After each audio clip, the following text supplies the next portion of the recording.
Hello and welcome to Chabot News for March 30th, 2022. My name is Stanley, and in today's news, we'll be covering an update on the Arkansas car show shooting, a Hayward climate change plan, incentives for future Hayward police officers, a look into what goes into fast food, and the winner of the Cadbury Bunny Contest. In entertainment, Vestiria will break down the Will Smith slap incident, and in sports, Jared will cover Valorant League players being affected by the Russian-Ukraine situation and a frightening crash in Formula One. Finally, we'll be taking a look at a list of Joe Biden moments, including Ukraine's and Diana's top 5. All that and more coming up on Chabot News.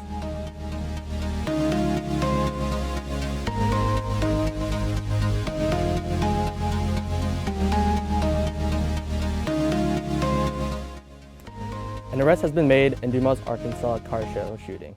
One person died and more than 24 others were hurt in Saturday night's shooting. Police believe the shooting began as a gunfight between two people. Police arrested 22-year-old Brandon Knight of Jacksonville, Arkansas, Wednesday morning. He faces charges of first-degree battery and aggravated assault. He was taken into custody as he was being released from a Dumas hospital. It was unclear why he was hospitalized. The police investigation remains active. Knight is set to appear in court Thursday. And the ratings are up. If you had a dry and depressing social distancing experiencing like the rest of us, then I'm sure you streamed the 2022 Oscars. The 94th Academy Awards rating have bounced back this time around, securing an average of 15.3 million viewers Sunday evening on ABC.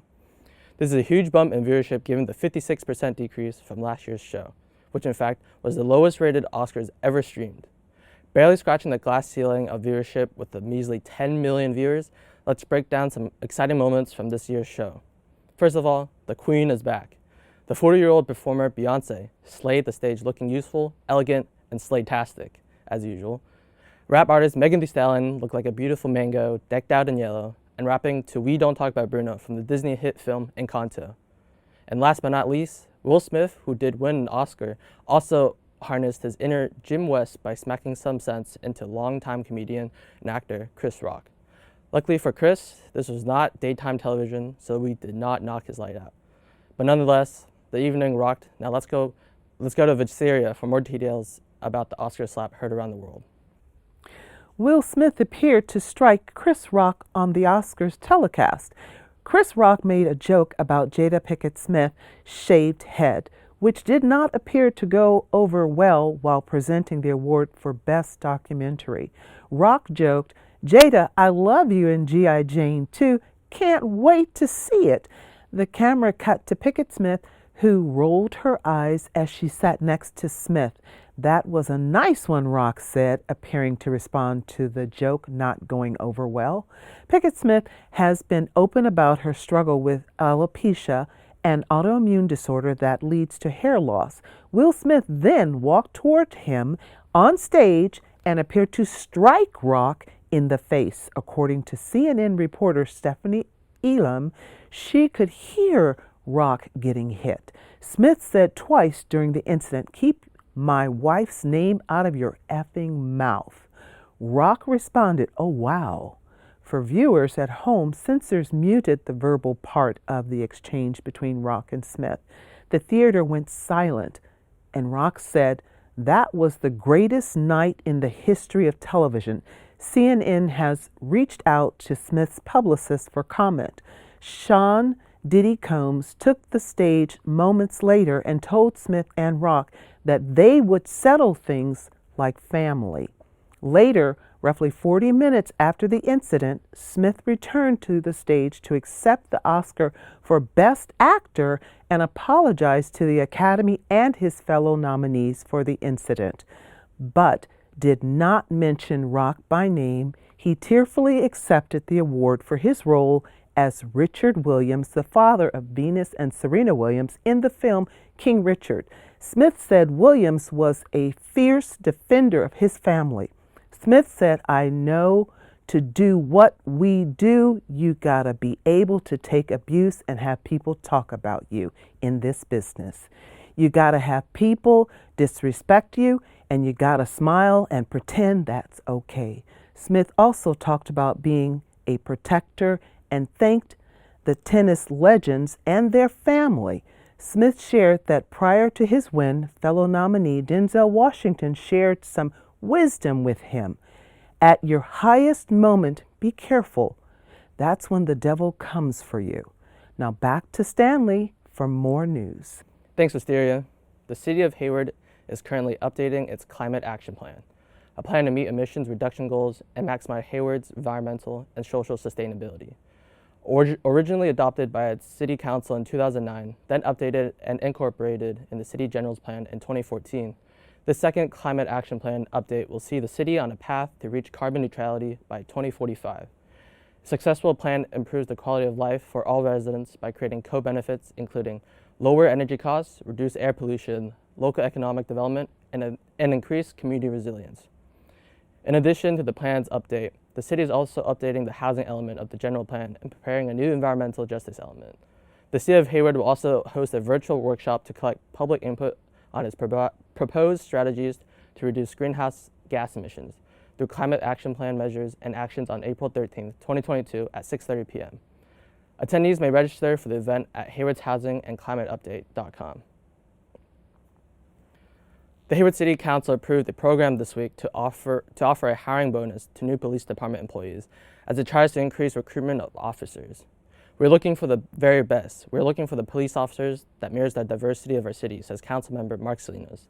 Incentives to work for the city approved by Council include a $10,000 bonus for new recruits. An experienced officer who makes a lateral move from another police department would get $20,000. Both bonuses would be paid out over 4 years. The council wants diverse and bilingual officers to join the Hayward Police Department. They also hope to tap local talent at nearby schools. Salinas says, "We would love to hire Hayward students. Really make sure that before they graduate that they know that they have a home in Hayward and they can launch their career here in Hayward." It's a concept that educators in the field support. Hayward not only has high schools in the community, but Chabot College and Cal State East Bay, where students can pursue academic programs in criminal justice. Salinas acknowledged support for police remains high in the community.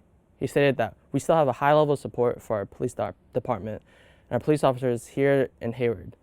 Now let's go to Jared with sports. Formula One driver Mick Schumacher said he was okay after he was transported to the hospital Saturday following a scary crash during the qualifying for the Saudi Arabian Grand Prix, according to a post from his Twitter account. An initial assessment found he suffered no injuries, but the 23-year-old driver was taken to a hospital for precautionary checkups, his team Haas said. The team later announced he was released and had returned to his hotel. Following the accident, the team announced Schumacher will not be participating in the Grand Prix, scheduled for Sunday, adding only one of its drivers, Kevin Magnussen, who qualified 10th for Sunday's race, will participate. The Saudi Grand Prix is the second race of the new season. It comes on the 7th anniversary of the start of the civil war in Yemen. The 50-lap race is being held amid controversy over the country's human rights record and safety concerns after Yemen's Houthi rebels attacked an oil storage facility near the track Friday. Following the widely reported incident that took place in Jeddah on Friday, there has been extensive discussion between all stakeholders, the Saudi government, authorities, and security agencies who have given full and detailed assurances that the event is secure, F1 and sports governing body FIA said in a statement. Due to the current war in Ukraine, it's unlikely we'll be seeing Russian players compete at Valorant Champions Tour 2022 Masters, as they would possibly be banned from the event. Some of the teams that have qualified for VCT Masters already have some Russian players in their roster, namely the organization FunPlus Phoenix and the recently qualified Fnatic. The latter is rumored to already be in talks with possible substitute players. FunPlus Phoenix boasts a roster featuring one Ukrainian player and 2 Russians. It's unlikely that the pair will be at the start of the tournament.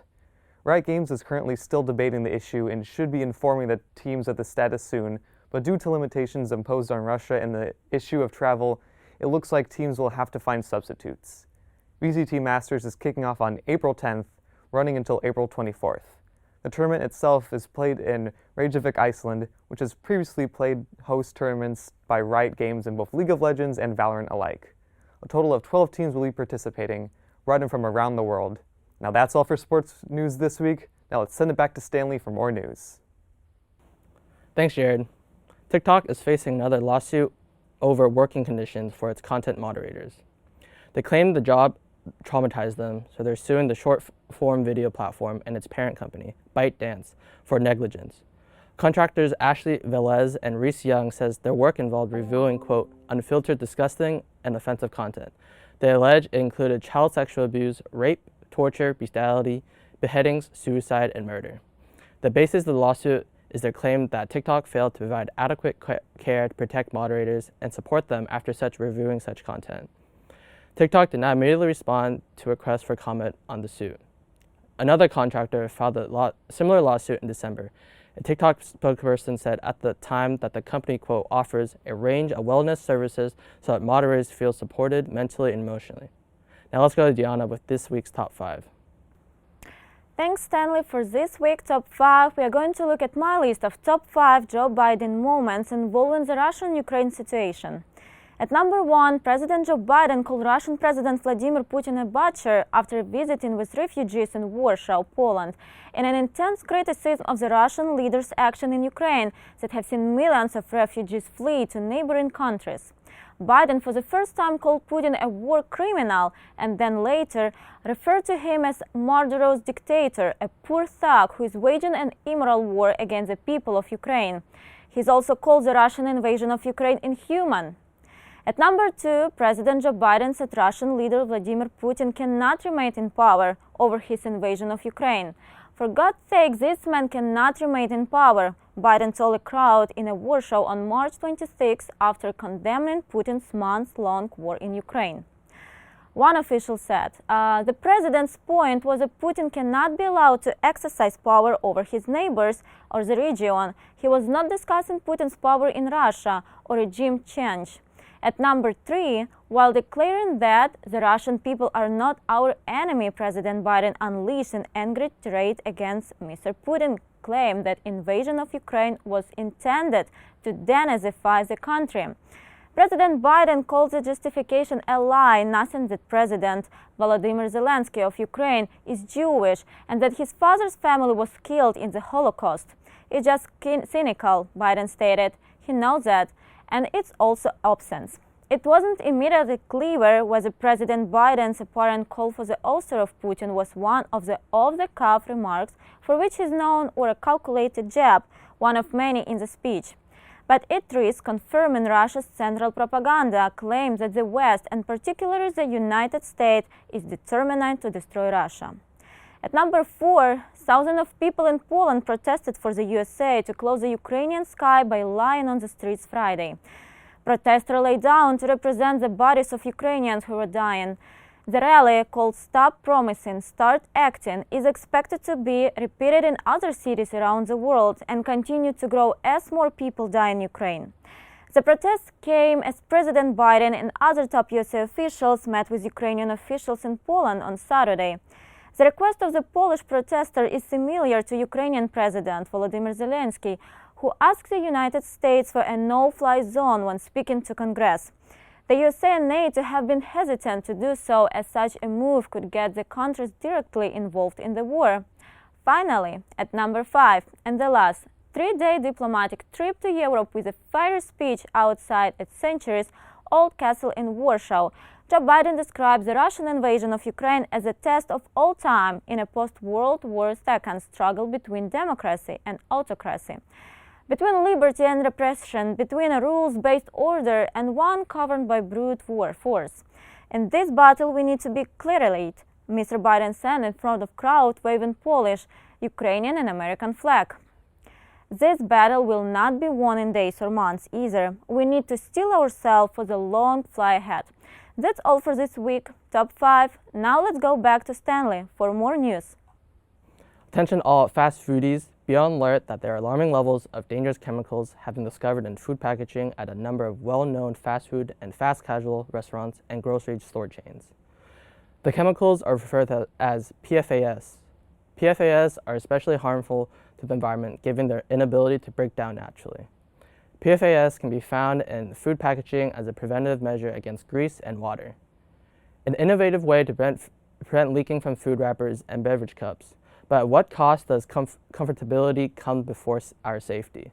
The highest levels of indicators for PFAS were found in food packaging from Nathan's Famous Cava, Arby's, Burger King, Chick-fil-A, Stop & Shop, and Sweet Green. PFAS can also be found in the ink used in print logos and instructions on food containers. This new development grows increasingly impressive given our 2-year COVID-19 fiasco, and the public has relied heavily on takeout and grocery deliveries. This is a warning and reminder to all those who wish to live a long, healthy, and prosperous lifestyle. Be healthy, cook your food, and eat at home. Coming soon to a television near you, the dog that acts like a rabbit impersonating a chicken, better known as the Cadbury Bunny. Cadbury holds an annual contest for its Cadbury Bunny cream egg commercials, and America gets to choose the winner. This year, an adorable English doodle from Ohio named Annie Rose received the most votes. Annie Rose is a therapy dog who visits local nursing homes. In addition to being Cadbury's big star, Annie Rose will take home $5,000 in cash, and of course, those iconic bunny ears. That's all for Chabot News this week. Thank you to all the students and staff of Mass Communication Department here at Chabot College for making this production possible. You can watch us anytime online at youtube.com/ChabotTV. Stay tuned to KCTH Channel 27 for more Chabot TV.